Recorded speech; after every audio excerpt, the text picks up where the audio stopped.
Hey friends, it's been a minute. So yeah, I'm making videos. This page has been inactive for a while and I'm sorry about that.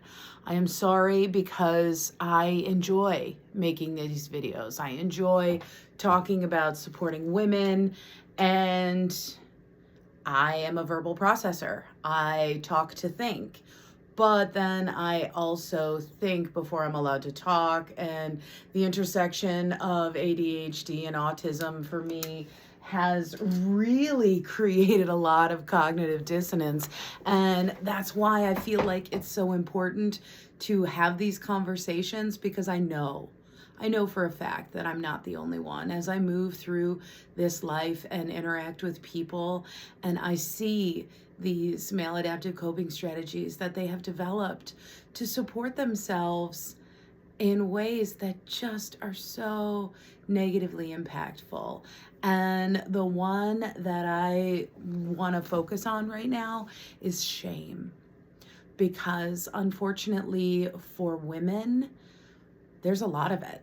There is so much of it because male society, and let's be honest, we live in a male-dominated society, works really hard to shame women, because then it shapes our behavior.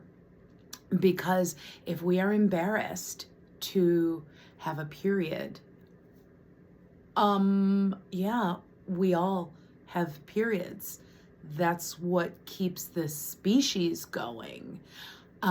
But yeah, we should definitely be made to be embarrassed to talk about tampons, maxi pads, menstrual cups, and different ways to support ourselves in this very natural thing that women go through on average once a month.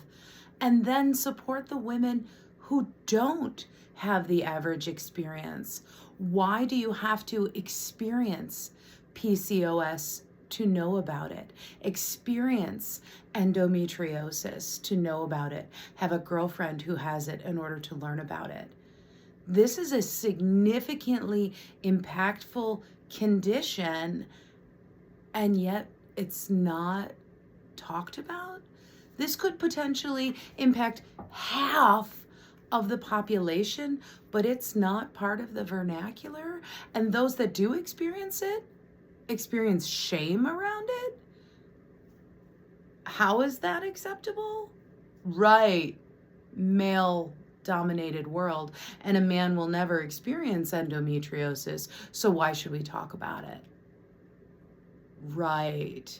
So then again, giving yourself permission to recognize there is no reason to be ashamed of endometriosis, PCOS, talking about these conditions that women face.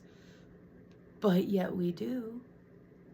We discreetly hand over tampons and talk about these experiences, cramps, and the different real lived experiences of what it is to be a woman.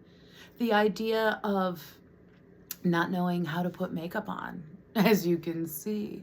There is none on this face this morning. And for a minute, I thought about it. I thought about putting some on, doing my classic red lip for this video.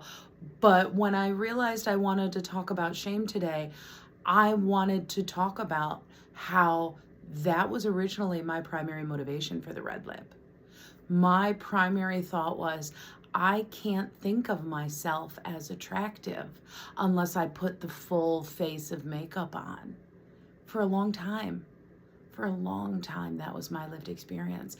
I thought I had to, in order to keep going in this space and time, in order to be considered a professional.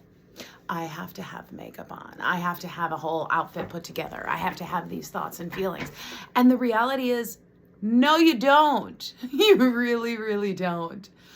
But that's not the reinforcement that this world gives us. Ooh, screensaver just popped on. But that's why I wanted to make this video, because so much of our lived experience as a woman in America centers around shame and avoiding shame. Like, oh, my house can't be dirty. Oh, God forbid I didn't vacuum today. Did you have time to vacuum today? Are you in the space to vacuum today? Shame around the appearance of your house. No, it's your house. You live there. It's okay if it looks like you do. And if you have children that live there, it's okay if it looks like they live there. If there are toys and food crumbs on the table, if there's a spill or a stain, or those wonderful little baby handprints all over everything, it's okay if they're there. Shame should not rule our lives. Giving ourselves permission to be free of shame is the greatest feeling. And if you can give that permission to yourself, please do so.